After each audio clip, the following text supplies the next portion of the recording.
Division bench మళ్ళీ కొట్టేయగానే మళ్ళీ ఒక్కడు పత్తాలేదు. ఎవడో 2 బిర్యానీ ప్యాకెట్లకు అలవాటు పడ్డాడు, 2 పలావ్ పొట్లాలకు అలవాటు పడి ప్రెస్ మీట్లు పెట్టేవాళ్ళు వాళ్ళు వచ్చి సుప్రీంకోర్టుకి వెళ్తామని చెబుతారు. తెలుగుదేశం వాళ్ళందరికీ కూడా నేను చెబుతున్నా, నిర్ద్వందంగా తెలుగుదేశం పార్టీ చాలా గొప్ప పార్టీ, దానివల్ల సమాజానికి చాలా మంచి జరిగింది. కానీ భవిష్యత్తులో తెలుగుదేశం వల్ల మంచి జరిగేటువంటి పరిస్థితి లేదు. లోకేష్ అనేవాడు తెలుగుదేశం పార్టీని ముందుకు తీసుకెళ్లే పరిస్థితి లేదు. లోకేష్ అనేవాడు తెలుగుదేశం పార్టీ గుదిబండ తప్పితే ఎప్పటికీ బలం కాలేడు. పైగా అన్న రామారావు గారు తెలుగుదేశం పార్టీ పెట్టినప్పుడు ఉన్న పరిస్థితులు కానీ అవన్నీ వేరు. ఈరోజు చేస్తూ ఉన్నారు.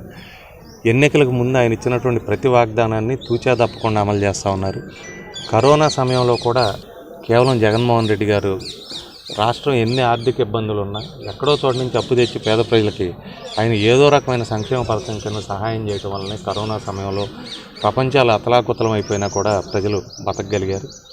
అదేవిధంగా ఎన్నికలకు ముందు ఒక 10,000 కోట్లు ఖర్చు పెట్టి 1 కోటి మంది ఆడబిడ్డలకి తలా ఒక 10,000 ఇచ్చి మోసం చేసి ఓటేపించుకుందాం అనుకున్న చంద్రబాబు నాయుడు గారికి అదే 10,000 కోట్లు ఖర్చు పెట్టి వాళ్ళకి శాశ్వతంగా ఒక స్థలం కానీ ఇల్లు కానీ ఒక ఆస్తి కానీ ఇచ్చిన జగన్మోహన్ రెడ్డి గారికి ఉన్న తేడాను గుర్తించమని కూడా నేను తెలుగుదేశం శ్రేణులను రిక్వెస్ట్ చేస్తూ ఉన్నాను.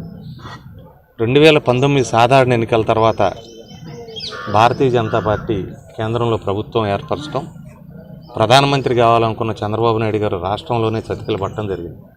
వెంటనే ఏదో రకంగా భారతీయ జనతా పార్టీ ప్రాపకం పొందాలి, లేకపోతే ఏదో ఒక ఆయన మీద ఉన్న అసంఖ్యాకమైన కేసుల్లో ఏదో కేసులో స్టేలెత్తేస్తారనే భయంతో ఆ రోజున తెలుగుదేశం పార్టీ సిగ్గు లేకుండా ఎటువంటి బిడియం లేకుండా వాళ్ళందరినీ బీజేపీలో విలీనం చేశాడు చంద్రబాబు నాయుడు గారు. నేను చాలాసార్లు అడిగాను, పార్టీ కన్నతల్లి లాంటిది అంటారు, పార్టీ విడిచిపెట్టిన ప్రతివాడు ద్రోహం చేశాడంటారు, బీజేపీ పార్టీలో రాజ్యసభ మెంబర్లు చిన్నా చౌదరి కానీ చేర్చింది నువ్వు నీ పుత్రరత్నం లోకేష్ కాదా అని అడిగా. సమాధానం లేదు.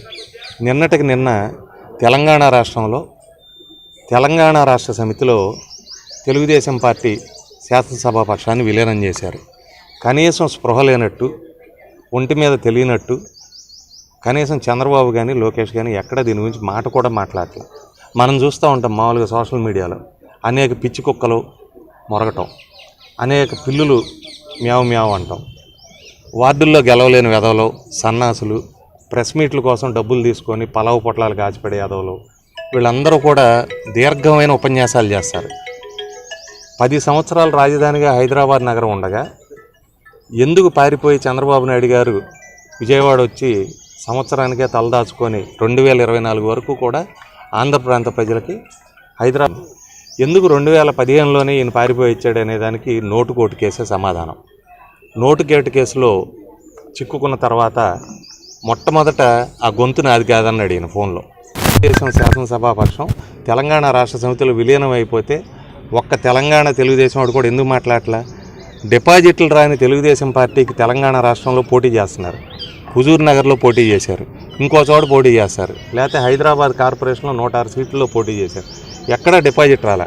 డిపాజిట్లు రాని చోట పోటీ చేస్తున్నావు. నీకు ఆంధ్రప్రదేశ్ రాష్ట్రంలో 40% ఓట్లు వచ్చిందని నువ్వు 2 నెలల క్రితం చెప్పావు. 40% సీట్లు వచ్చినాయి అని చెప్పావు. 4 సార్లు టపాకాయలు కాల్చావు నువ్వు నీ కొడుకు. ఎందుకు మళ్ళీ ఇప్పుడు ఈ ఎన్నికల్లో పారిపోయారు? నువ్వెందుకు పారిపోయావు? ఇక్కడ ఊళ్ళల్లో నీ తెలుగు తమ్ముళ్ళు ఎందుకు చందాలు వేసుకొని పోటీ చేస్తున్నారు? Please subscribe .news.